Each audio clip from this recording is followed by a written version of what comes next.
오늘 은혜 받고 성취될 하나님의 말씀은 민수기 9장 1절에서 8절 말씀입니다. 민수기 9장 1절에서 8절 말씀.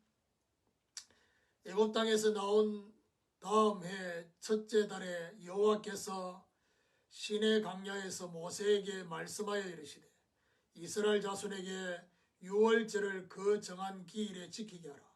그 정한 기일 곧 이달 14째 날 해질 때에 너희는 그것을 지키되 그 모든 율례와 그 모든 규례대로 지킬지니라.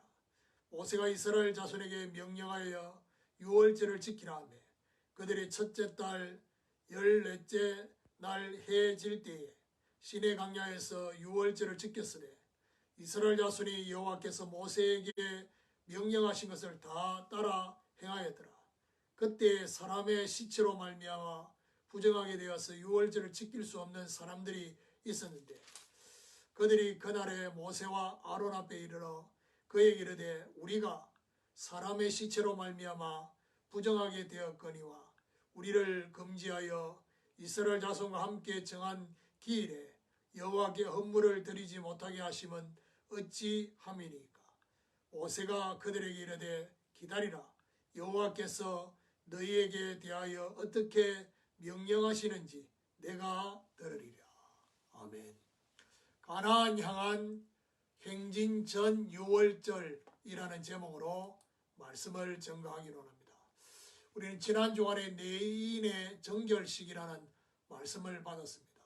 하나님과의 만남과 교제와 섬김을 위해서 반드시 필요한 정결식이었습니다.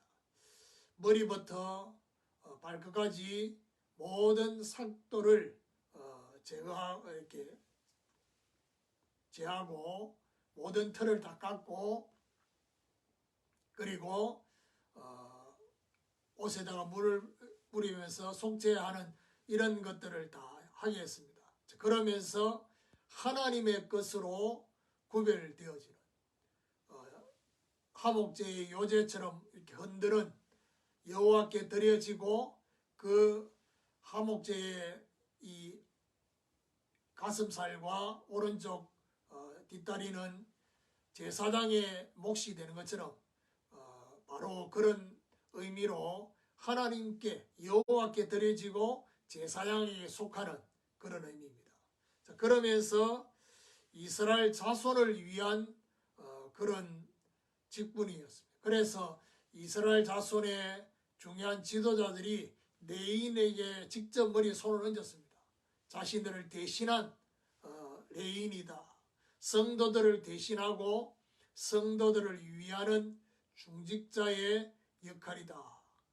자, 그러면 오늘 아직 행진이 시작되지 않았습니다. 가나안 행진 전 유월절에 대한 절기를 지키게 했습니다. 언약의 행진을 위한 시작의 의미다. 유월절은 하나님께서 출애굽기 12장에 보니까 원래 달력이 있지만은 유월절을 기점으로 이 달을 첫 달로 해라 라고 하는 하나님의 의미, 시작의 의미지요.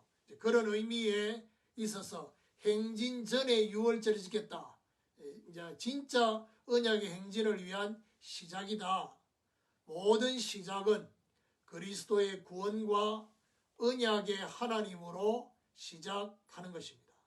자, 그러면 첫 번째로 시내 광야에서의 유월절 지킴입니다. 성막이 완성되어진 시기는 출애굽기 40장 2절에 보니까 출애굽하여서 첫 해가 지난 둘째 해 첫 달 초 하루에 그렇게 성막이 완성되어졌습니다. 자, 민수기 1장 1절에 보니까 첫 번째 인구 조사를 명했던 날은 둘째 해 둘째 달 첫째 날에 여호와께서 지시하셨습니다. 자, 그러면 가나안을 향한 행진의 시작은 민수기 10장 11절 12절에 보니까 둘째 해 둘째 달 20날에 출발합니다. 쉽게 말하면 2월 20일 날 출발했다는 것입니다. 자, 그러면 광야에서의 유월절, 아마 모세오경 중에 광야에서 지킨 유월절은 바로 오늘 본문에 등장하는 것이 유일하다고 볼 수 있습니다. 언제 지켰냐? 둘째 해, 첫째 달 14째 날 해질 때에 지켰습니다. 오늘 9장 5절에 그래 말하고 있습니다.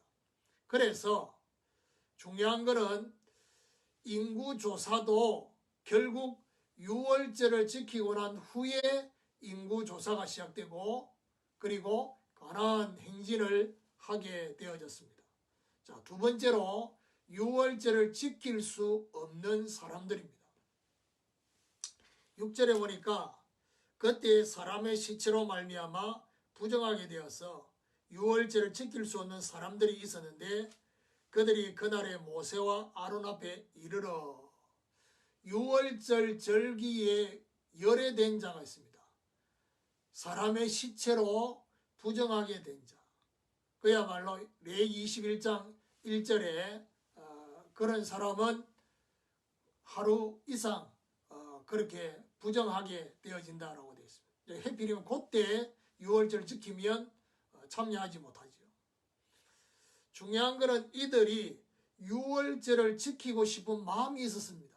7절에 그에게 이르되 우리가 사람의 시체로 말미암아 부정하게 되었거니와 우리를 금지하여 이스라엘 자손과 함께 정한 기일에 여호와께 헌물을 드리지 못하게 하심은 어찌함이니까.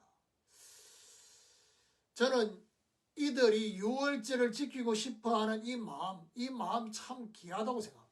왜냐하면 지금 이 시대는 뭐 코로나다 뭐 이런 여러 가지 이런 것들 때문에 예배를 드리지 못하는 것에 대해서 안타까워하는 성도들보다는 아이고 잘 됐다 이렇게 생각하는 성도들도 있다는 겁니다. 더 많다는 겁니다. 우리를 금지하여 드리지 못하게 하시는지라고 질문했습니다. 이때 8절에 모세가 그들에게 이르되 기다리라. 여호와께서 너희에게 대하여 어떻게 명하시는지 내가 들으리다. 자, 사실은 이런 부분에 대해서 전혀 모세도 생각하지 못했던 상황이기 때문에 하나님의 뜻을 하나님의 지시를 받기 위해서 기다리라. 하나님의 명령을 내가 듣겠다. 모세가 하나님께 답을 얻기 위해서 나아갔습니다. 10절에 하나님의 답변이 나옵니다. 이스라엘 자손에게 말하여 이르되 이르라 너희나 너희 후손 중에 시체로 말미암아 부정하게 되든지 먼 여행 중에 있다 할지라도 다 여호와 앞에 마땅히 유월절을 지키되 부정하게 된 자와 여행 중에 있는 자도 유월절을 지키라고 했습니다. 그래서 11절에 뭐라 하느냐 둘째 달 14째 날 해질 때에 그것을 지켜서 어린 양의 무교병과 선나무를 아울러 먹을 것이요.